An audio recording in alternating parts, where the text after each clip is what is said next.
ఈరోజు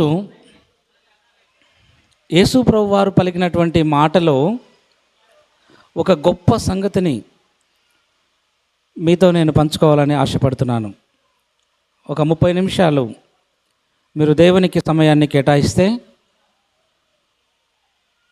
ఎప్పుడు ఎక్కడ మనం ఆలోచించని రీతిగా ఏ సందర్భంలో కూడా ఆలోచించని యేసయ్య మాటను ఈరోజు మనం ఆలోచిస్తున్నాం, ఈరోజు మనం ధ్యానిస్తూ ఉన్నాం. ఆయన పలికిన మాటలో, యేసు ప్రభువు వారు పలికిన మాటలో ఏ మాట చెప్పినా ఆయన అద్భుతంగానే ఉంటుంది. కానీ మత్తయి సువార్త, మార్కు సువార్త, లూకా సువార్త, మనకు సువార్తలు ఎన్ని ఉన్నాయమ్మా? సువార్తలు ఎన్ని? 4 సువార్తల్లో యేసు ప్రభువు వారు స్వయంగా మాట్లాడిన మాటలు ఉన్నాయి. ఈ 4 సువార్తలలో యేసు ప్రభువు వారు స్వయంగా మాట్లాడిన మాటలు ఉన్నాయి. ఇక పౌలు రాసిన పత్రికల్లో పరిశుద్ధాత్మ సహాయం చేత మాట్లాడిన మాటలు ఉన్నాయి. అయితే మనము పౌలు పత్రికల దగ్గరకు మనం వెళ్ళకముందే యేసు ప్రభువు వారు మాట్లాడిన మాటల్లో ఆయన ఏ మాట మాట్లాడినా అద్భుతంగా ఉంటుంది. పాత నిబంధన పుస్తకాలు ఎన్ని ఉన్నాయమ్మా? పాత నిబంధన పుస్తకాలు ఎన్ని? ఎవరైనా చెప్పండి. ఎన్ని? 39. పాత నిబంధన గ్రంథములో 39 పుస్తకాలు ఉన్నాయి. యేసు ప్రభువు వారు ఒక మాట మాట్లాడితే అది ఆ మాట 39 పుస్తకాలను కవర్ చేసుకొని మాట్లాడతాడు ఆయన. అబ్బా, దేవునికి మహిమ కలుగును గాక. ఆమేన్. మీరు అందరు బాగున్నారు కదమ్మా? ఓకే, సంతోషం. ఈరోజు పని లేదని ఏమైనా చింత ఉందా? ఏం చింతించకండి.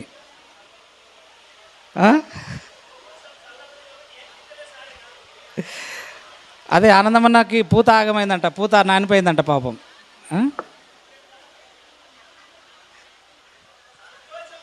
సంతోషం ఉందా? దేవునికి మహిమ కలుగును గాక. ఒకసారి గట్టిగా హల్లెలూయా, దేవునికి మహిమ కలుగును గాక. గుడ్. ఒకరోజు దేవునికి ఇవ్వడానికి ఈరోజు మనకు తుఫాన్ అనుకుంది కాబట్టి ఈరోజు దేవునికి ఇద్దాం. సరే, మంచిది. ఇప్పుడు మనము యేసు ప్రభువు వారు ఒక మాట అన్నాడు అంటే అది 39 పుస్తకాలను దృష్టిలో పెట్టుకొని ఆయన ఒక మాట మాట్లాడతాడు. ఇది చాలామంది ఆలోచించారన్నమాట.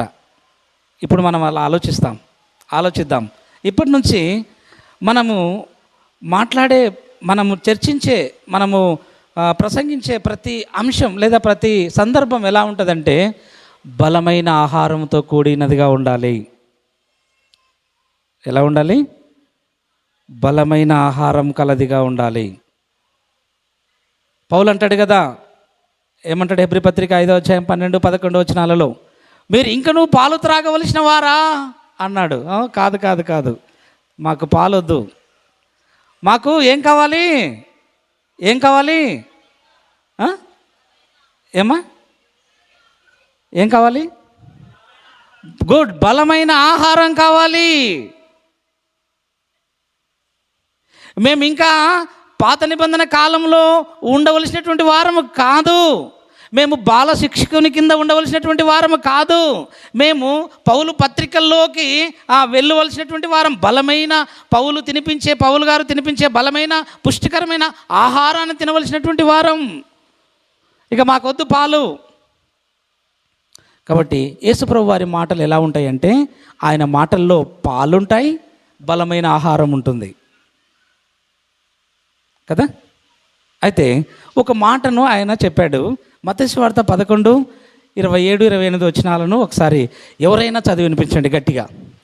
ఇది మనకు అందరికీ తెలిసినటువంటి, చూడకుండా ఎవరైనా చెప్పండి అక్కడ ఏముందో. మత్తయి సువార్త 11, 28. అమ్మా, గుడ్, వెరీ గుడ్. ప్రయాసపడి భారం మోసుకున్న సమస్త జనులారా, ఎన్నో వచనం? నా యొద్దకు రండి. 28. నా యొద్దకు రండి, నేను మీకు విశ్రాంతి కలుగజేతును. ప్రయాసపడి భారము మోసుకొనుచున్న సమస్త జనులారా. అధ్యాయం మత్తయి సువార్త చెప్పమ్మా గట్టిగా. సువార్త 11:28. మత్తయి సువార్త 11:28. Chapter 28. Chapter 11 words 28. Chapter 11 words 28. Reads once again. ప్రయాసపడి భారం మోసుకున్న సమస్త జనులారా, ప్రయాసపడి భారం మోసుకొనుచున్న సమస్త జనులారా, నా యొద్దకు రండి, నా యొద్దకు రండి, నేను మీకు విశ్రాంతి కలుగజేతును. నేను మీకు విశ్రాంతి కలుగా చేతును. కంటిన్యూ. నేను సాత్వికుడను దీన మనసు గలవాడను గనుక మీ మీద నా కాడి ఎత్తుకొని నా యొద్దకు నేర్చుకొనుడి.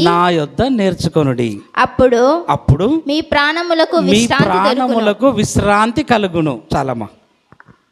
ఇది మత్తయి సువార్త 11:27-28 వచనాలు మనం ఆలోచన చేస్తే, ప్రయాసపడి భారం మోసుకొనుచున్న సమస్త జనులారా నా యొద్దకు రండి. ఎవ్వరు ఎక్కడ ఏ నోట్లో చూసినా కంటత వాక్యమే. ప్రతి ఒక్కరికి ఈ వాక్యం తెలుసా తెలియదా? ఈ వాక్యం మాకు తెలియదు అన్న వాళ్ళు ఉన్నారా? ఎవరైనా చేతులు ఎత్తండి. ప్రయాసపడి భారం మోసుకొనుచున్న సమస్త జనులారా నా యొద్దకు రండి, నేను మీకు విశ్రాంతి కలగజేతును అనే ఈ కంటత వాక్యము మాకు తెలియదు అన్న వాళ్ళ చేతులు ఎత్తండి. సరే, మంచి. మాకు తెలుసు అన్న వాళ్ళ చేతులు ఎత్తండి. మాకు తెలుసు అన్న వాక్యం, ఈ కంటత వాక్యము అందరికీ తెలుసు. గుడ్.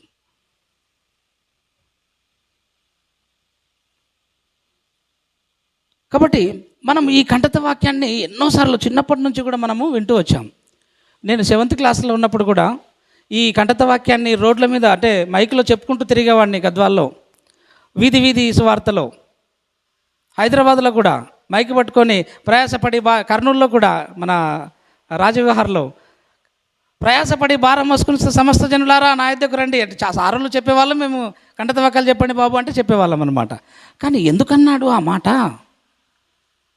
ప్రయాసపడి భారం మోసుకొనుచున్న సమస్త జనులెవరు?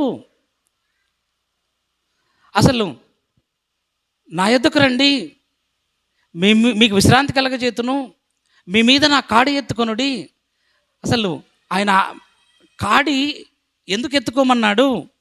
కాడి అనగానేమిటి? ఆ కాడిని మన మీద ఎందుకు పెట్టాలనుకున్నాడు? అసలు అప్పుడున్న జనాలు వాళ్ళు ప్రయాసపడుతున్నారా? భారం మోస్తున్నారా?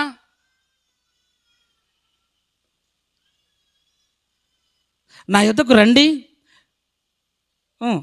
మీ మీద నా కాడి ఎత్తుకొనుడి, అప్పుడు నేను మీకు విశ్రాంతి కలగజేతును. ఈ మాటని, ఈ వచనాన్ని ఎప్పుడు మనం థింక్ చేయని విధంగా నేను మిమ్మల్ని తీసుకెళ్ళాలనుకుంటున్నాను ఈరోజు చరిత్ర పుస్తకాల్లోకి. మత్తయి సువార్త 11:28 వెనక ఇంత హిస్టరీ ఉందా? యేసు ప్రభువు వారు ఇంత చరిత్రపూర్వకంగా చరిత్రను ఆధారం చేసుకొని బైబిల్ పాత నిబంధన 39 పుస్తకాలను ఆధారం చేసుకొని ఈ వచనాన్ని అన్నాడా అన్నట్టుగా మనకు అర్థమవుతుంది ఈ వచనం, ఈ సబ్జెక్ట్ విన్న తర్వాత కదమ్మా. ఆలోచన చేద్దాం. ఇప్పుడు అన్నాడు, నేను ముందుగానే చదివి వినిపించాను. తిమోతి 6:1 మొదటి తిమోతి 6:1 కాడి అనగా దాసత్వము లేదా బానిసత్వము అని అర్థం. కాడి అనగా అర్థం ఏంటి? బానిసత్వము లేదా దాసత్వము. ఎవిడెన్స్ ఇచ్చాను, రెఫరెన్స్తో సహా చెప్తున్నాను. మొదటి తిమోతి 6:1 కాడి అనగా దాసత్వం అనే కాడి, దాసత్వం అనగానే కాడి అని అర్థం. కాబట్టి ఇప్పుడు ప్రారంభం నుంచి మనం వద్దాం. ఈ దాసత్వము అనే వచనాన్ని కనుక మనం ఆలోచన చేస్తే మన పూర్వీకులు ఇశ్రాయేలీయులు, వెళ్దాం నిర్గమకాండం నుంచి, ఆది కాండం నుంచి మనం ప్రారంభం నుంచి వద్దాం. అక్కడి నుంచి మనము ఒక అంశాన్ని తవ్వుకుంటూ వచ్చి జీసస్ అన్న మాట మత్తయి 11:28 వచ్చి ఆగుదాం. అప్పుడు వండర్ఫుల్గా ఉంటుంది మన సబ్జెక్టు. ఇంత గూఢార్థం ఉందా యేసయ్య మాటలో అన్నట్టుగా మనం నేర్చుకుంటాము ఈరోజు. పాత నిబంధన కాలంలో ఇశ్రాయేలీయులు బానిసలుగా ఏ దేశానికి వెళ్ళారు? ఇదంతా మీరు నోటిగా చెప్పాలి. నేను రెఫరెన్స్లన్నీ చూపించే వరకు టైం అయిపోతుంది కాబట్టి నేను ఎగ్జాంపుల్గా మీకు ఎక్స్ప్లెయిన్ చేస్తాను త్వరగా. పాత నిబంధన కాలంలో ఇశ్రాయేలీయులు బానిసత్వం చేయడానికి ఏ దేశానికి వెళ్ళారు? అందరూ చెప్పాలి.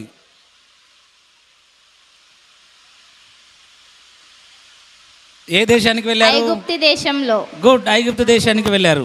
అక్కడ వెట్టి పనులు చేశారు మన పితరులు. వెట్టి చాకరీ చేశారు, బానిసత్వం చేశారు, ఇటుక పిల్లలు పోశారు, ఇటుక బట్టలు కాల్చారు, గడ్డి కోశారు, వారికి బిల్డింగులు కట్టారు, మేస్త్రి పని చేశారు, కూలి పని చేశారు, రాళ్ళు మోశారు, మట్టి తొక్కారు. ఎవరు ఎవరు ఇశ్రాయేలీయులు.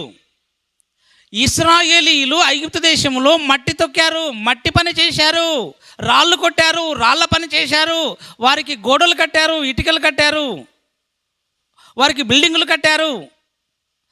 అనేక మంది ఆ దేశంలో బానిసలుగా పనిచేశారు. అలా ఆ బానిసత్వాన్ని ఎన్ని సంవత్సరాలు చేశారు? ఎన్ని సంవత్సరాలు చేశారు? స్త్రీలు చెప్పాలి. అలా ఆ వెట్టి పని, ఆ వెట్టి చాకిరి ఎన్ని సంవత్సరాలు చేశారు? అమ్మా అందరూ చెప్పాలి, అందరూ చెప్పాలి. అంటే మీరు ఇవన్నీ పాలే చిన్న చిన్న బోధ, చిన్న చిన్న వాక్యాలు అన్నమాట. ఏమ్మా ఇవన్నీ మనం తెలుసుకోవాలా. ఐగుప్తు దేశంలో ఇశ్రాయేలీయులు ఎన్ని సంవత్సరాలు బానిసలుగా పనిచేశారు?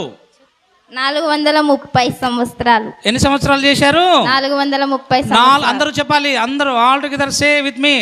ఎన్ని సంవత్సరాలు పనిచేశారు? 430 సంవత్సరాలు పనిచేశారు. అంటే ఇశ్రాయేలీయులు ఐగుప్తు దేశంలో 430 సంవత్సరాలు బానిసలుగా పనిచేశారు. అంటే ఐగుప్తు కాడి కింద 430 సంవత్సరాలు వాళ్ళు నలిగిపోయారు. ఇది అన్నమాట మ్యాటర్. ఇప్పుడు అర్థమైందా? దాసత్వము అనగా కాడి అని అర్థం. ఇశ్రాయేలీయులు దాసుల గృహమైన ఐగుప్తు దేశం యొక్క కాడి ఎన్ని సంవత్సరాలు మోశారు వాళ్ళ మెడల మీద? 430 సంవత్సరాలు ఐగుప్తు దేశస్తుల కాడిని, ఫరో యొక్క కాడిని వారు భరించారు. ఇది మొట్టమొదటి పాయింట్. దీన్ని జ్ఞాపకం ఉంచుకోండి. సరే, come to the second point. రెండవదిగా రాజుల మొదటి గ్రంథము 12వ అధ్యాయానికి వద్దాం. రాజుల మొదటి గ్రంథము 12వ అధ్యాయంలోనికి వద్దాం. అక్కడ 12వ అధ్యాయము చదవండి, 4వ వచనం నుంచి. త్వరగా మనం చదువుకుందాం. మొదటి గ్రంథం 12వ అధ్యాయము మొదటి నుంచి.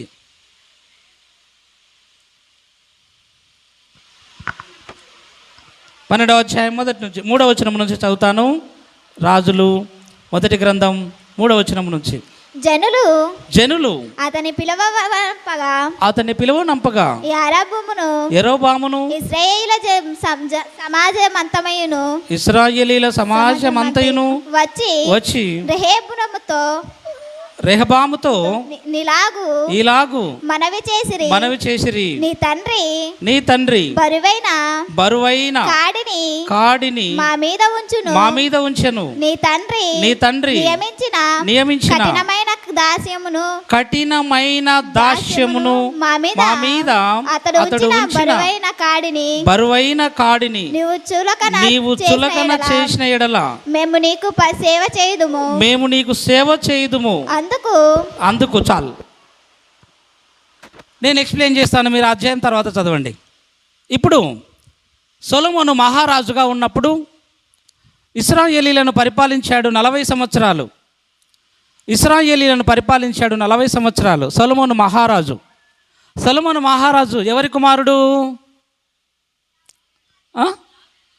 దావీదు కుమారుడు. ఎవరి కుమారుడమ్మా? వెరీ గుడ్, దావీదు కుమారుడు. దావీదు కుమారుని పేరు ఏం పేరు?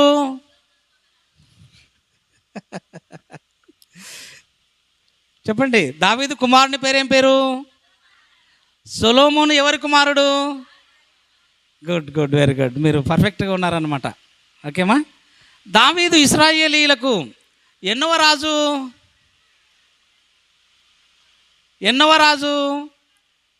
స్త్రీలు చెప్తారు. దావీదు ఇశ్రాయేలీయులకు ఎన్నవ రాజు? స్త్రీలు చెప్పారు 3వ రాజు అని. ఇప్పుడు పురుషులు చెప్తారు ఎన్నవ రాజు సంజయ్ చెప్తున్నాడు రెండవ రాజు అని. అవునా? రెండవ రాజా మూడవ రాజా? చేతులకు ఏళ్ళు కనిపిస్తలేవు. రెండా? దావీదు ఇశ్రాయేలీలకు ఎన్నవ రాజు?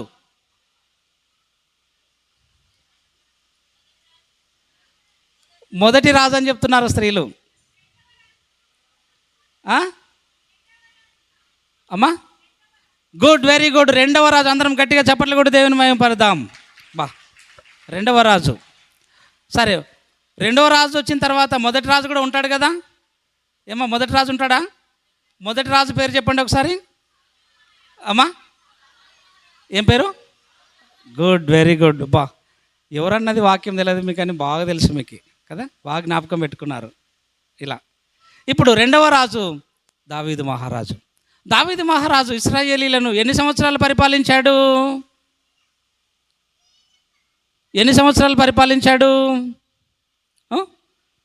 ఓకే, నేను చెప్తాను. 40 సంవత్సరాలు పరిపాలించాడు. ఎన్ని సంవత్సరాలు పరిపాలించాడు? 40 సంవత్సరాలు పరిపాలించాడు. గుడ్, చాలా మంచిగా పరిపాలించాడు.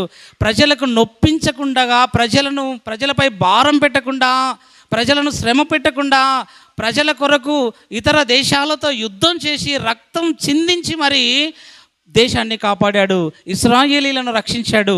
సింహము నోట్లో నుంచి మేకపిల్లను ఏ విధంగా అయితే రక్షించాడో, ఎలుగుబంటి నోట్లో నుంచి గొర్రెపిల్లను ఏ విధంగా అయితే రక్షించాడో, అన్యజనుల రాజుల చేతిలో నుంచి, ఫిలిస్తీన్ల చేతుల నుంచి, మోయాబీల చేతుల నుంచి, ఇక తర్వాత రకరకాల అన్య జాతుల చేతుల్లో నుంచి, నోట్లో నుంచి ఇశ్రాయేలీలను అలా విడిపించి రక్షించాడు దావీదు మహారాజు. గుడ్, ఆయన పరిపాలన బాగుంది 40 రోజులు. నెక్స్ట్, ఆయన చనిపోయిన తర్వాత ఎవరు రాజయ్యారు? సొలొమోను కొడుకు కదా, కుమారుడు రాజయ్యాడు. కుమారుడు రాజైన తర్వాత కుమారుడు ఎలా పరిపాలించాడు అంటే ఇశ్రాయేలీలను చాలా కఠినంగా పరిపాలించాడంట. చాలా బరువైనటువంటి బాధ్యతలు పెట్టి, బరువైనటువంటి పనులను పెట్టి, భారమైనటువంటి కాడిని ఇశ్రాయేలీల మీద మోపాడు అని ఈ వచనంలో మనం చదువుకొనుచున్నాం. అదేదనగా ఇప్పుడు చదవండి 3వ వచనము నుంచి. ఎవరైనా స్పష్టంగా చదవండి ఒకరు. మొదటి రాజుల గ్రంథం 12:3వ వచనం. జనులందరూ కూడా జనులు అతని పిలువనంపగా యెరోబాము ఇశ్రాయేలుల సమాజం అంతయును వచ్చి రెహబాముతో ఇలాగు మనవి చేసిరి. మీకు కథ అర్థమవుతుంది అనుకుంటున్నాను. కథ హిస్టరీ మీకు అర్థం కావాలి. నేను కథ చెప్తున్నాను అనుకుంటున్నాము. ఇప్పుడు కాసేపు కథ చెప్తున్నాను అనుకోండి. కాసేపు దావీదు మహారాజు చనిపోయాడు. సొలొమోను మహారాజు రాజు అయ్యాడు. సొలొమోను మహారాజు ఎన్ని సంవత్సరాలు పరిపాలించాడని చెప్పాను ఇందాక? 40 సంవత్సరాలు పరిపాలించాడు. ఈ 40 సంవత్సరాలు ఇశ్రాయేలీలను పీక్క తిన్నాడు. మన భాషలో చెప్పాలంటే ఏం చేశాడు? బాగా పనులు చేయించాడు సొలొమోను మహారాజు. ఆయన కూడా చనిపోయాడు. 40 ఏళ్ళు పరిపాలించి చనిపోయాడు. ఇప్పుడు ఎవరు రాజయ్యారు? మళ్ళీ సొలొమోను కుమారుడు రాజయ్యాడు. సొలొమోను కుమారుని పేరు ఏం పేరు? ఏం పేరు చెప్పాలమ్మా అందరు గట్టిగా. సొలొమోను కుమారుని పేరు యెరోబామా? ఏం పేరమ్మా? రెహబాము రాజు అయ్యాడు. ఈ రెహబాము రాజు అయిన తర్వాత ప్రజలందరూ కూడా, అంటే ఇశ్రాయేలీల ప్రజలందరూ, జనులందరూ కూడా, రాజ్యంలోని 6 లక్షల జనం లేదా 24 లక్షలు 30 లక్షల ఇశ్రాయేలీలందరూ కూడా ఇప్పుడు రెహబాము రాజు దగ్గరికి వచ్చారు. ఎక్కడికి వచ్చారు? రెహబాము రాజు దగ్గరికి వచ్చారు. కథ అర్థమవుతుందా మీకు? ఏం అర్థమవుతుందా? ఎవరి దగ్గరికి వచ్చారు ప్రజలు? ఈ రెహబాము దావీదుకి ఏమవుతాడు? అబ్బా, ఏమవుతాడమ్మా? ఏమవుతాడన్నా? దావీదుకు కొడుకు అవుతాడా, మనమడు అవుతాడా? ఎవరు ఆమె కొడుకు అవుతాడు అంటుంది ఆమె. ఓకే, రెహబాము దావీదుకు మనమడు అవుతాడు. అయితే రెహబాము సొలొమోనుకి ఏమవుతాడు? ఏమవుతాడమ్మా? కొడుకే కదా. కొడుకేనా? మనమడు కాదు కదా. రైట్, క్లారిటీగా ఉన్నారు. ఈ రెహబాము సొలొమోనుకు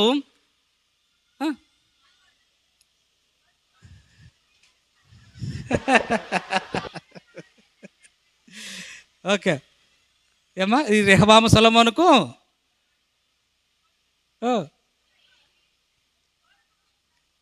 కుమారుడు అవుతాడు కదా. రైట్, మీరు కన్ఫ్యూజ్ కావద్దండి. రెహబాము సొలొమోనుకు కుమారుడు అవుతాడు. అయితే ఇప్పుడు రాజు ఎవరు? ఇప్పుడు ప్రస్తుతానికి రాజు ఎవరు? రెహబాము రాజు. అయితే ప్రజలు ఇశ్రాయేలీలు రెహబాము దగ్గరకు వచ్చారు. ఒకసారి మీటింగ్ జరిగింది. ఆ మీటింగ్కి అంతా ప్రజలందరూ పిలిపించి ప్రజలందరూ రెహబాము దగ్గరకు వచ్చి, రాజా రాజా, కథ చెప్తున్నాను కథలాగా, రాజా ఇదిగో నీవు మా మీద రాజు అయ్యావు, రెహబాము మహారాజా మీరు మా మీద రాజుగా పట్టాభిషేకం పొందారు. పూర్వమైతే మీ తండ్రి గారు రాజుగా ఉన్నప్పుడు, మీ తండ్రి అయినటువంటి సొలొమోను మహారాజుగా ఉన్నప్పుడు ఆయన మా మీద, ఇప్పుడు 3వ వచనం 4వ వచనం కంటిన్యూ, 3వ వచనం, జనులందరూ అతన్ని పిలువనంపగా యరొబామును ఇశ్రాయేలీల సమాజమంతను వచ్చి రెహబాముతో ఈలాగు మనవి చేసిరి, నీ తండ్రి బరువైన నీ తండ్రి అంటే ఎవరు? Solomon. Good good good, very good. ఇలా నన్ను ఫాలో కావాలి, దేవుని వాక్యాన్ని ఫాలో కావాలి మీరందరూ కూడా. మీ తండ్రి అనగా ఎవరు? సొలొమోను. ఓ రెహబాము రాజా, మీ తండ్రి బరువైన కాడిని మా మీద ఉంచెను. రెహబాము మహారాజా, మీ తండ్రి అయిన సొలొమోను మహారాజు బరువైన కాడిని 40 సంవత్సరాలు మా మీద ఉంచాడు. నీ తండ్రి నియమించిన కఠినమైన దాస్యమును మా మీద అతడు ఉంచిన బరువైన కాడిని నీవు చులకన చేసిన ఎడల మేము నీకు సేవ చేయుదుము, మేము మీకు సేవ చేస్తాము. అందుకు రాజు మీరు వెళ్ళి 3 దినముల తర్వాత నా యొద్దకు తిరిగి రండని సెలవీయగా జనులు వెళ్ళిపోయారు. చాలు, జనులు వెళ్ళిపోయారు. ప్రజలందరూ కూడా రాజు దగ్గరకు వచ్చి, మహారాజా రెహబాము రాజా, ఇదిగో మీరు ఇప్పుడు పట్టాభిషక్తులుగా ఉన్నారు, రాజు అయినటువంటి ఆ స్థానంలో కూర్చున్నారు, కాబట్టి మా మనవి ఒకసారి మీరు వినాలని కోరుతున్నాము అని ప్రజలందరూ కూడా ఆయనతో మొరపెట్టుకున్నారు. ఏమని అంటే, రాజా మీ తండ్రి అయిన సొలొమోను మహారాజు బరువైన కాడిని మా మెడల మీద ఉంచాడు. అలా ఎన్ని సంవత్సరాలు ఉంచాడని మనం చదువుకున్నాము? 40 సంవత్సరాలు మా మీద బరువైన కాడిని ఉంచాడు మీ తండ్రి గారు. ఇప్పుడు మీరు రాజు అయ్యారు, రాజు కావాలని మీరు ఎంతగానో ఇష్టపడుతున్నారు, కాబట్టి మేము మీ కింద దాసులుగా ఉండాలి అంటే, మేము మీ ప్రభుత్వం కింద ఉండాలి అంటే మీరు ఒక పని చేయాలి. అదేంటి అంటే, మీ తండ్రి మా మీద ఉంచిన బరువైన కాడిని మీరు చులకన చేయాలి, మీరు తేలిక చేయాలి. అప్పుడే మేము మీ ప్రభుత్వం కింద ఉంటాం, అప్పుడే మీ అధికారం కింద ఉంటాం. లేదంటే మీ అధికారం కింద మేము ఉండము, వేరే ప్రత్యేక పార్టీ పెట్టుకొని మేమందరం ఏకగ్రీవంగా ఇంకో రాజును ఏర్పాటు చేసుకుంటాము అని జనులు ఏం చేశారంటే రెహబాముతో మనవి చేశారు. అప్పుడు చెప్పి జనులు ఇళ్ళకి వెళ్ళిపోయారు. ఇప్పుడు రెహబాము నిర్ణయాన్ని తీసుకుంటున్నాడు. మరలా 3 దినములు ఆగి రమ్మన్నాడు కదా, 3 రోజులు ఆగి రండి, నా యొక్క నిర్ణయాన్ని మీకు తెలియజేస్తాను. మీ మీద ఉంచినటువంటి మా తండ్రి నియమించిన కాడిని, మా తండ్రి నియమించిన పథకాలను, మా తండ్రి మీ మీద అమలు చేసిన పథకాలను నేను వాటిని చులకన చేస్తానా, లేకపోతే ఇంకా బరువైనగా చేస్తానా, ఆ విషయాన్ని మీతో చెప్పాలంటే నేను నా సహ మంత్రులతో ఆలోచన చేయాలి. కాబట్టి ఒక 3 రోజులు టైం ఇవ్వమని అడిగాడు రెహబాము. జనులు ఇండ్లకి వెళ్ళిపోయారు. 3 రోజుల టైం రానే వచ్చింది. ఆ 3 రోజుల్లో ఈ రెహబాము ప్లాన్ చూడండి. ఈయన ఆలోచన ఏమైందంటే, ఏం చేశాడు ఈయన అంటే, సొలొమోను కాలంలో ఉన్న పెద్దలతో ఆలోచన చేయకుండా రెహబాముతో పాటు పెరిగిన యవనస్తులతో కలిసి, తన స్నేహితులతో కలిసి ఒక చర్చా వేదికను ఏర్పాటు చేశాడు. ఒక మీటింగ్ ఏర్పాటు చేసుకున్నారు వాళ్ళంతా, ఫ్రెండ్స్ అంతా ఏర్పాటు చేసుకొని, ఇలా జనులు నాతో చెప్పారా, ఏం చేద్దాం, నేను ఏమని ఆన్సర్ ఇవ్వాలి ఇశ్రాయేలీల ప్రజలకు అంటే, అప్పుడు ఫ్రెండ్స్ అన్నారు, స్నేహితులు అన్నారు, రాజా రెహబామా, ఈ జనులకు మామూలుగా చెప్తే వినరు, నువ్వు ఒక ఆలోచన చెప్పు. మా తండ్రి మీ మీద బరువైన కాడిని ఉంచాడు కదా, అయితే నేను ఆ కాడిని ఇంకా బరువైనదిగా చేస్తాను అన్నాడా? చదవండి ఆ మాట. నా తండ్రి మీ మీద బరువైన కాడిని పెట్టెను, సరే. నా తండ్రి మీ మీద బరువైన కాడిని పెట్టెను, సరే. నేను ఆ కాడిని ఇంకా బరువుగా చేయుదును. ఆ కాడిని ఇంకా బరువైనదిగా చేస్తాను. నా తండ్రి చెబుకులతో మిమ్మును శిక్షించెను, సరే. సరే, నేను కొరడాలతో మిమ్మును నేనైతే కొరడాలతోనే మిమ్మల్ని కొడతాను. మూడవ దినమందు నా యొద్దకు రండని రాజు నిర్ణయము చెప్పినట్లు పంపించేశాడు. చాలమ్మా. నా తండ్రి చుబుకులతో మిమ్మల్ని దండించాడేమో కానీ నేను కొరడాలతోనే ఏకంగా మిమ్మల్ని కొడతాను అంటున్నాడు. నా తండ్రి నడుము కంటే నా చిటికనియలే గొప్ప పెద్దది అంటున్నాడు రెహబాము. చూడండి నా ప్రేమైన వర్లారా, దీని అర్థం ఏంటంటే, నా తండ్రి కాడి కింద మీరు, సొలొమోను మహారాజు కాడి కింద మీరు 40 సంవత్సరాలు మీ మెడల మీద మా సొలొమోను మహారాజు మా తండ్రి గారి కాడిని మీరు మోశారు. అయితే ఇప్పుడు నా కాడిని కూడా మీరు ఇంకా బరువైనదిగా మీరు మోయాలి, తప్పదు అన్నాడు రెహబాము మహారాజు. చూడండి నా ప్రేమైన వర్లారా, సొలొమోను కాడి బరువైనది, రెహబాము కాడి ఇంకా బరువైనది. ఇప్పుడు అర్థమైంది, మీకు అర్థమైంది అనుకుంటున్నాను. సొలొమోను కాడి బరువైనది, రెహబాము కాడి ఇంకా బరువైనది. ఇప్పుడు ఫస్ట్ నుంచి మనం ఆలోచన చేద్దాం. ఇశ్రాయేలీయులు మొట్టమొదటిగా ఏ రాజు కాడిని భరించారు? ఇశ్రాయేలీయులు మొట్టమొదటిగా ఎవరి కాడిని మోశారు? ఫరో కాడిని మోశారు. ఇశ్రాయేలీయులు ఫరో కాడిని ఎన్ని సంవత్సరాలు భరించారు? నాకు ఆన్సర్ ఇవ్వాలి, నాకు ఆన్సర్ చెప్పాలి, లేకపోతే మీరు ఏమి వినలేదనుకుంటున్నాను. మీకు ఏం వాక్యం తెలియదు అని అనిపించుకోకూడదు. నిజంగా మనకు వాక్యం తెలుసు అని దేవుని సన్నిధిలో మనం పరీక్ష చేసుకోవాలి. ఇశ్రాయేలీయులు ఐగుప్తు దేశంలో ఎన్ని సంవత్సరాలు ఫరో కాడిని మోశారు? 430 సంవత్సరాలు. అందరూ గట్టిగా చెప్పాలి. ఎన్ని సంవత్సరాలు మోశారు? 430 సంవత్సరాలు. ఎవరి కాడి కింద ఉన్నారు? అరే గట్టిగా చెప్పండి అమ్మా, ఎవరి కాడి కింద ఉన్నారు? ఎవరి కాడి కింద ఉన్నారు? ఫరో కాడి కింద ఉన్నారు. గుడ్. ఎన్ని సంవత్సరాలు ఫరో కాడి కింద ఉన్నారు? గట్టిగా, ఎన్ని సంవత్సరాలు ఫరో కాడి కింద ఉన్నారు? అమ్మయ్య చాలు. తర్వాత నంబర్ 2, అదే ఇశ్రాయేలీయులు సొలొమోను కాడి కింద ఎన్ని సంవత్సరాలు ఉన్నారు? అరే నేను అందాక అప్పుడు చెప్పాను కదమ్మా, ఎన్ని సంవత్సరాలు సొలొమోను కాడి కింద ఉన్నారు? 40 సంవత్సరాలు. మొట్టమొదటిగా ఇశ్రాయేలీయులు ఎవరి కాడి కింద ఉన్నారు? మొట్టమొదటిగా ఫరో. గుడ్, వెరీ గుడ్ గురు, వెరీ గుడ్. మొట్టమొదటిగా ఇశ్రాయేలీయులు ఎవరి కాడి కింద ఉన్నారు? ఎన్ని సంవత్సరాలు ఉన్నారు?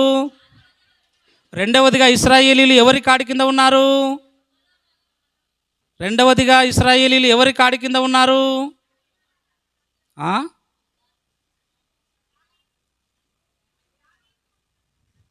దావీదు మంచిగా పరిపాలించాడమ్మా, చాలా మంచి వ్యక్తి.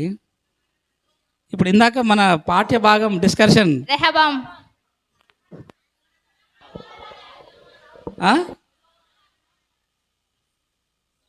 గుడ్, సొలొమోను. మీరు మర్చిపోకూడదమ్మా.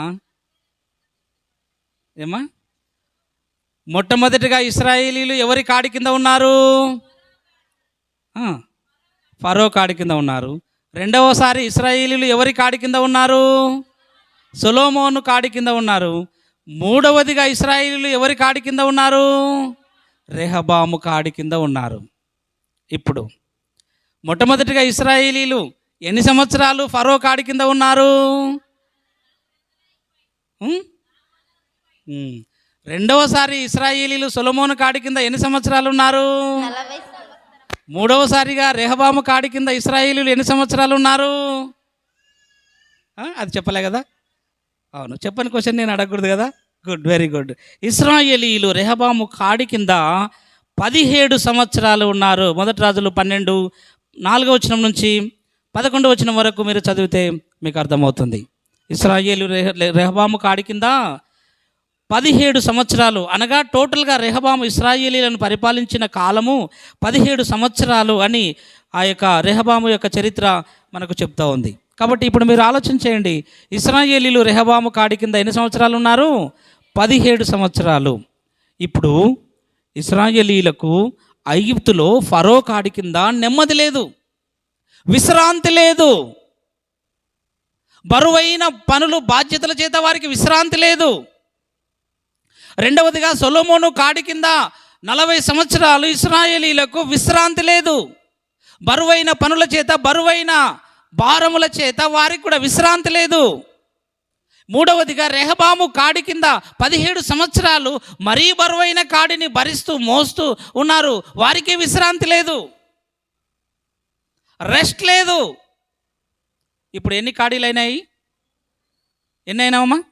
3 కాడీలైనాయి. 3 కాడీల గురించి మనం నేర్చుకున్నాం. ఫరో, సొలొమోను, రెహబాము. ఇప్పుడు 4వదిగా ఇంకొక ఆయన కాడి గురించి మనం చదువుకొని ముగించుకుందాం. ఇర్మియా గ్రంథము, ఇర్మియా 27వ అధ్యాయము 2వ వచనం నుంచి చదువుకుందాం. 4వ కాడి ఇది ఇంకా ఎంత బరువైనదో, ఎంత ఇంకా భారమైనదో మనం చదువుకుందాం. ఇర్మియా 27 2వ వచనం త్వరగా చదువుకుందాం, చదవండి. యెహోవా నాకు ఈ ఆజ్ఞ ఇచ్చుచున్నాడు, నీవు కాడిని పలుపును చేయించుకొని నీ మెడకు కట్టుకొనుము. వాటిని యెరూషలేమునకు యూదా రాజైన సిద్కియా యొద్దకు వచ్చిన దూతల చేత ఏదోము రాజునొద్దకును, మోయాబు రాజునొద్దకును, అమోనీయుల రాజునొద్దకును, తూరు రాజునొద్దకును, సిదోను రాజునొద్దకును పంపుము. మరియు ఆ దూతలు తమ యజమానులకు తెలియజేయవలెనని. 8వ వచనం చదువుతాను. 27వ అధ్యాయము ఇర్మియా 8వ వచనాన్ని నేను చదువుతున్నాను. అందరూ కూడా చూడాలని మనవి చేస్తున్నాను. బైబిల్ ఉన్న వారందరూ కూడా 27వ అధ్యాయం ఇర్మియా 8వ వచనాన్ని మనం గమనిద్దాం. ఏ జనమైతే, ఏ రాజ్యమైతే బబులోను రాజైన నెబుకద్నెజరుకు దాస్యము చేయనొల్లక బబులోను రాజు యొక్క కాడిని తన మెడ మీద పెట్టుకొనదు. దానిని నేను బొత్తిగా నాశనము చేయించు వరకు ఆ జనమును ఖడ్గము చేతను, క్షేమము చేత, తెగులు చేత శిక్షించెదను. ఇదే యెహోవా వాక్కు. చాలు. చిట్ట చివరి కాడిని గురించి మనం నేర్చుకుంటున్నాం. ఏ జనమైతే ప్రపంచ దేశాలన్నీ, ఐగుప్తు దేశం, మోయాబు దేశం, సిరియా దేశం, దమస్కు పట్టణం, నినివే పట్టణం, ఆ రోజు ఉన్నటువంటి ప్రపంచ దేశాలన్నీ కూడా, ఈవెన్ ఇశ్రాయేలు దేశముతో సహా, ఏ దేశమైతే బబులోను కాడిని తమ మెడల మీద ఉంచుకొనదో అట్టి దేశాన్ని నేను నాశనం చేస్తాను ఆ యొక్క బబులోను రాజు చేత అన్నాడు దేవుడు. ఇదే యెహోవా వాక్కు. చిట్ట చివరిగా దేశం పాడైపోయినప్పుడు, అనగా ప్రపంచం అప్పట్లో దేవునికి చోటు ఇవ్వనప్పుడు, ప్రపంచ దేశాలన్నీ కూడా యెహోవా మాట లెక్క చేయనప్పుడు, దేవుడైన యెహోవా అన్ని దేశాలన్నింటినీ కూడా బబులోను రాజ్యానికి అప్పగించాడు, బబులోను దేశానికి అప్పగించాడు. బబులోనుకు రాజెవరు? నెబుకద్నెజరు వశం చేసేశాడు. అతడు మీ మీద తన కాడిని ఉంచుతాడు. ఇప్పుడు బబులోను రాజు యొక్క కాడి ఎలాంటిది? అది ఎలాంటి కాడి అంట? అది ఎలాంటి కాడి అంట? 27వ అధ్యాయం అంతా మీరు చదవండి, 28వ అధ్యాయం అంతా మీరు చదవండి, 25వ అధ్యాయం అంతా మీరు చదివితే ఇర్మియా గ్రంథం, బబులోను రాజు యొక్క కాడి ఎలాంటిది అంటే ఇనుప కాడి అంట. ఎలాంటి కాడి? ఇనుప కాడి. మనమందరం కూడా వ్యవసాయదారులం. మన ఎద్దుల మీద ఏ కాడి మోపుతామన్నా? ఏ కాడి పెడతాం? మన ఎద్దుల మీద కర్రతో చేసినటువంటి కాడిని మనం మోపుతాం. కానీ నెబుకద్నెజరు రాజంట ఇనుప కాడిని ఉంచుతాడంట మెడల మీద. అంటే ఇప్పుడు కర్ర బరువుగా ఉంటుందా, ఇనుము బరువుగా ఉంటుందా? ఏమా? ఇనుము చాలా బరువుగా ఉంటుంది. అలాంటి ఇనుప కాడిని నేను ప్రపంచ దేశాలన్నిటి మీద నేను మెడల మీద ఉంచబోతున్నాను అన్నాడు ఇర్మియా భక్తుడు. ఆ ఇనుప కాడిని ఏ దేశమైతే తమ మెడల మీద ఉంచుకొనదో ఆ దేశాన్ని నేను సమూల నాశనం చేస్తాను అన్నాడు దేవుడు. ఇప్పుడు చూడండి, అలా నెబుకద్నెజరు యొక్క ఆ ఇనుప కాడిని, ఆ బరువైన కాడిని, ఇనుము మనిషిని కృంగదీస్తుందంట, ఇనుము మనిషిని బాధిస్తుందంట, ఇనుము మనిషిని చాలా చిత్రవద చేస్తుంది అనడానికి సాదృశ్యం ఇనుము. అలాంటి ఇనుప కాడిని చేత దాస్యం చేయిస్తాడు నెబుకద్నెజరు మహారాజు అని ఈ అధ్యాయాల్లో మనకు చెప్తా ఉంది.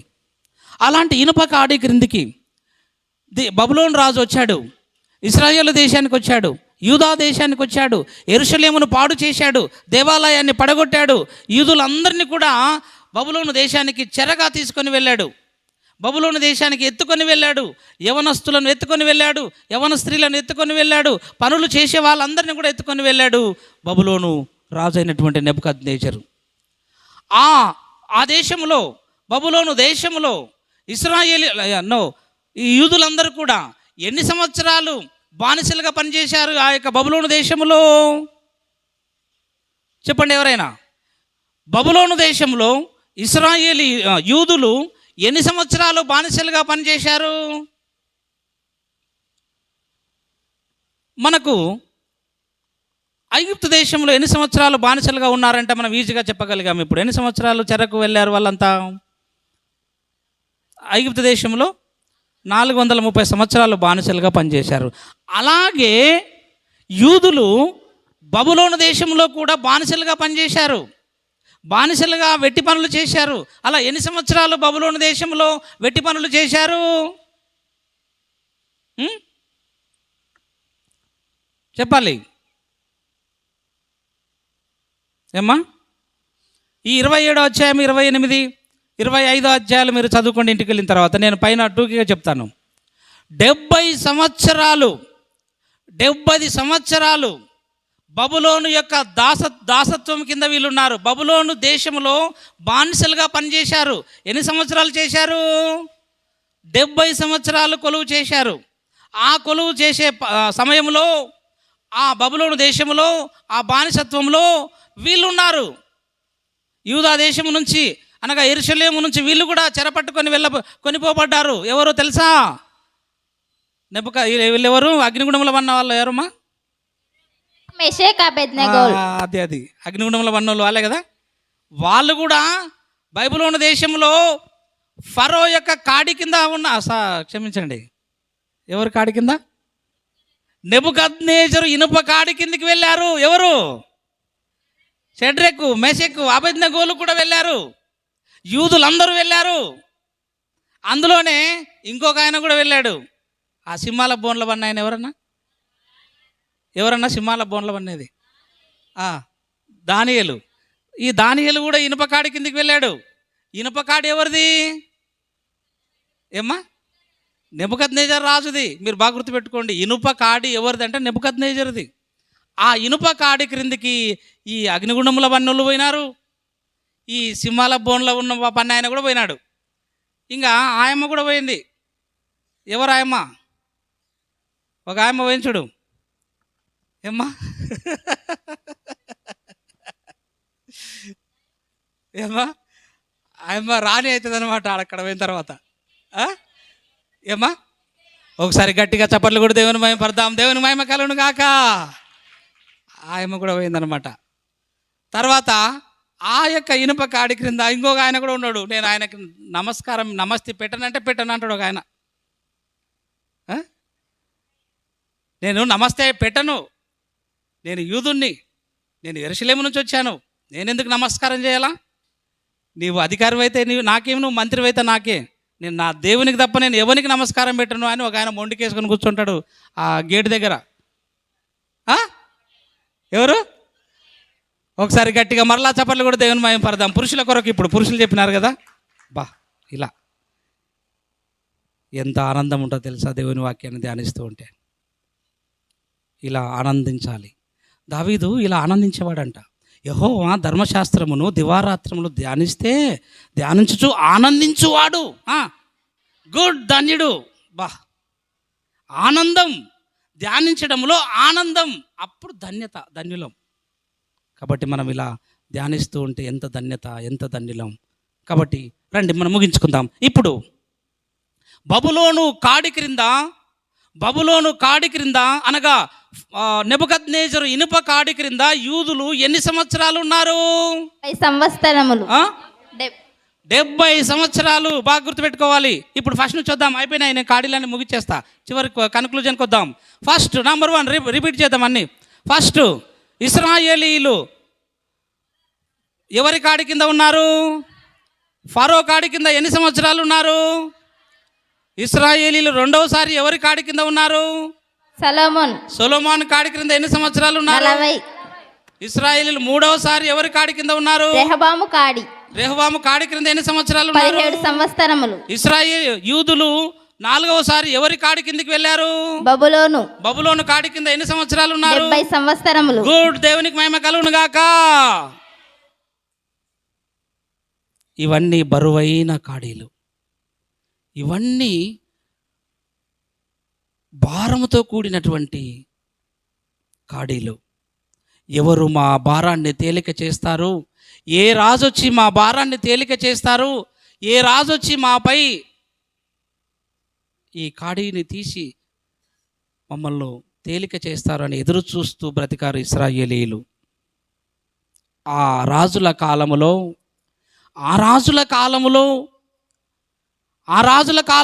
ఒక రాజు జన్మిస్తాడు. ఆ రాజు జన్మించి ఒక మాట అంటాడు. మత్తయి సువార్త 11:28. ఇప్పుడు చదువుకుందాం. వచ్చాడు భారాన్ని తగ్గించే రాజు, వచ్చాడు కాడిని విరగ్గొట్టే రాజు, కాడిని తేలిక చేసే రాజు వచ్చాడు. చదువుకుందాం, ఇప్పుడు చదువుకుందాం. చాలా ప్రయాసపడుతున్నారా ఇశ్రాయేలీయులారా? నశించిన ఇశ్రాయేలీయులారా, మీరు ఐగుప్తు దేశంలో మీ పితరులు 430 సంవత్సరాలు ప్రయాసపడి భారాన్ని భరించారు. ప్రయాసపడి భారం వస్తున్న సమస్త జనులారా, మీ పితరులైన ఇశ్రాయేలీయులు సొలొమోను కాడి క్రింద బరువైన కాడి చేత విశ్రాంతి లేక కాడిని భరించారు. ఇశ్రాయేలీయులారా, రెహబాము కాడి క్రింద మీరు బరువైన పనులు చేశారు, విశ్రాంతి లేక మీరు భరించారు. యూదులారా, 70 సంవత్సరాలు బబులోను దేశంలో మీరు భారం భరించారు. బరువైన కాడి చేత ఇనుప కాడిని భరించి మోసి తేలిక లేకుండా బరువును మోశారు. అందుకనే నా యొద్దకు రండి, నేను మీకు విశ్రాంతి కలగజేతును అని ఈ రాజు అన్నాడండి, ప్రభువైన యేసుక్రీస్తు వారు. ఏ రాజు తేలిక చేయని, ఏ రాజు కాడిని తేలిక చేయలేకపోయాడు. బరువైన కాడీలనే భరిస్తూ మోపుతూ వచ్చారు. యూదుల రాజుగా పుట్టిన జీసస్, ప్రభువైన యేసుక్రీస్తు వారు ఇశ్రాయేలీల మీద తేలికైన సులువైన కాడిని పెడతాను, మీరు నా యొద్దకు రండి, నేను మీకు విశ్రాంతిని కలగజేస్తాను. ఫరో మీకు విశ్రాంతి కలగజేయలేకపోయాడు. సొలొమోను మీకు విశ్రాంతి కలగజేయలేకపోయాడు. రెహబాము మీకు విశ్రాంతి కలగజేయలేకపోయాడు. నెబుకద్నెజరు కింద మీకు విశ్రాంతి లేదు. కానీ నేను మీకు విశ్రాంతి కలగజేస్తాను. ఎంత గొప్ప ప్రభువైన యేసుక్రీస్తు వారు. మీ మీద నా కాడి ఎత్తుకుంటారా?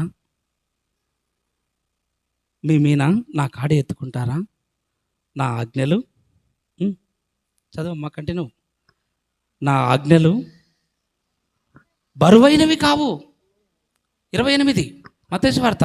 ప్రయాసపడి భారం మోసుకుంటున్న సమస్త జనులారా నా యొద్దకు రండి, నేను మీకు విశ్రాంతి కలుగజేతును. నేను సాత్వికుడను దీన మనసు గలవాడను. మీ మీద నా కాడి ఎత్తుకొని నా యొద్దకు నేర్చుకొనుడి. అప్పుడు మీ ప్రాణములకు విశ్రాంతి దొరుకును. ఏలయనగా నా కాడి సులువైనది, నా భారము తేలికగాను ఉన్నవి. తేలికైనది నా భారము, నా కాడి సులువైనది, నా కాడి సులువైనది. రెహబాము తేలిక చేయమంటే చేయలేకపోయాడు ఆ రోజు, కానీ నేను తేలిక చేస్తాను. మీ భారాన్ని, మీ కాడిని తేలిక చేస్తాను. నా ఆజ్ఞలు భారమైనవి కావు. నేను తేలికైన ఆజ్ఞలతో మిమ్మల్ని తండ్రి యొద్దకు తీసుకొని వెళ్తాను. నమ్మి బాప్తిసం పొందువాడు రక్షించబడును. ఎంత తేలికైన ఆజ్ఞ! ఏమైనా పనులు చేస్తున్నామా? ఇటుకలు మోస్తున్నామా? రాళ్ళు కొడుతున్నామా? యేసు ప్రభువుని నీ నోటితో ఒప్పుకోమన్నాడు. నా కొరకు మరణించాడు అని మనం ఒప్పుకోవాలి. వినుట వలన ఎంత తేలికైన ఆజ్ఞలు! వినుట వలన విశ్వాసము కలుగును. ఆ వినుట క్రీస్తును గురించిన మాట వలన కలుగును. నా మాటలు వింటే మీకు విశ్వాసం కలుగుతుంది. ఎంత తేలికైన ఆజ్ఞలమ్మా! ఇంత తేలికైన ఆజ్ఞల కిందికి మనం వచ్చాం. నా ప్రియమైన దేవుని సంగమా, సంఘస్థుడా, యేసయ్య కాడి కింద నువ్వు ఉన్నావా ఈరోజు? నా ప్రియమైన సంఘస్థుడా, సహోదరుడా, యేసయ్య కాడి కింద మీరున్నారా? ఒకవేళ లేనట్లయితే ఈ బల్ల దగ్గర మనము ఆయన కాడి కిందికి రావడానికి ఇష్టపడాలి. పూర్వం ఒకప్పుడు రోమపత్రికలో ఒక మాట చదువుకుందాం. రోమపత్రిక 6వ అధ్యాయం 17వ వచనాన్ని త్వరగా చదవండి ఒకసారి. రోమపత్రిక 6:17. మనమందరం కూడా ఇంతవరకు పాపం అనే కాడి కింద ఉన్నాం. పాపం అనే కాడిని మోస్తూ భరిస్తూ ఉన్నాం. మీరు పాపమునకు దాసులై ఉన్నారు. చాలా పాపమునకు దాసులై ఉన్నారు. దాసత్వం అనగానే కాడి అని మీరు గుర్తు చేసుకోవాలి. దాసత్వం అనే కాడి కింద ఇన్ని రోజులు, పాపం అనే కాడి క్రింద పాపం చేయు ప్రతివాడును డాష్ పూరించాలి మీరు. పాపం చేయు ప్రతివాడు, ఆన్సర్ రావట్లేదు. పాపం చేయు ప్రతివాడును. యోహాను సువార్త 8:34. పాపము ఇన్ని సంవత్సరాలు మనమందరం కూడా యేసు ప్రభు రాక పూర్వము వచ్చిన తర్వాత కూడా 2000 సంవత్సరాల నుంచి పాపం అనే కాడి క్రింద మనమందరము ఉన్నాము. నా ప్రేమైన దేవుని వారలారా, పాపం చేయు ప్రతివాడు 8:34. పాపము చేయు ప్రతివాడు పాపమునకు దాసుడు. చాలు, నిశ్చయమిది. పాపము చేసే ప్రతివాడు పాపానికి దాసుడు. పాపం చేసే ప్రతివాడు పాపం అనే కాడి క్రింద ఉన్నాడు. ఇది ఇంకా బరువైన కాడి. పాపం అనే కాడి ఇంకా బరువైనది. ఇది ఐగుప్తు ఫరో కాడి కన్నా బరువైనది పాపం అనే కాడి. ఈ పాపం అనే కాడి సొలొమోను కాడి కన్నా మరీ బరువైన కాడి.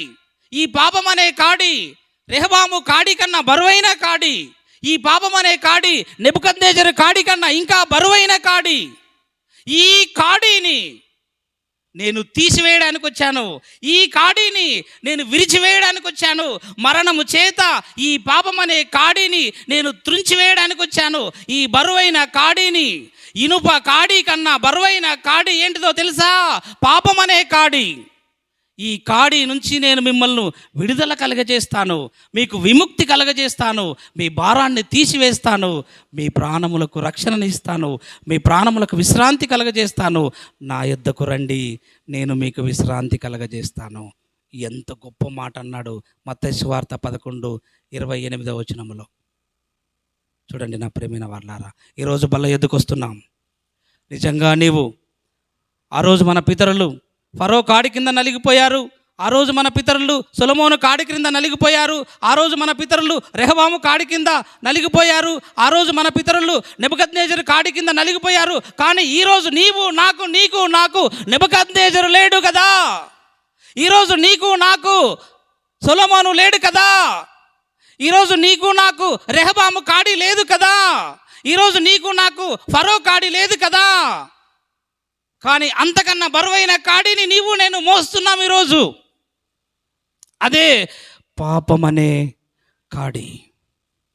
ఆ కాడిని విరగొట్టడానికి, ఆ కాడిని విరిచివేయడానికి ప్రభువైన యేసుక్రీస్తు వారు రెట్టెగా ద్రాక్షరసముగా మారి మన మధ్య ఉన్నాడు. ఈ పాపం అనే కాడిని మనము దించివేద్దాం, తీసివేద్దాం.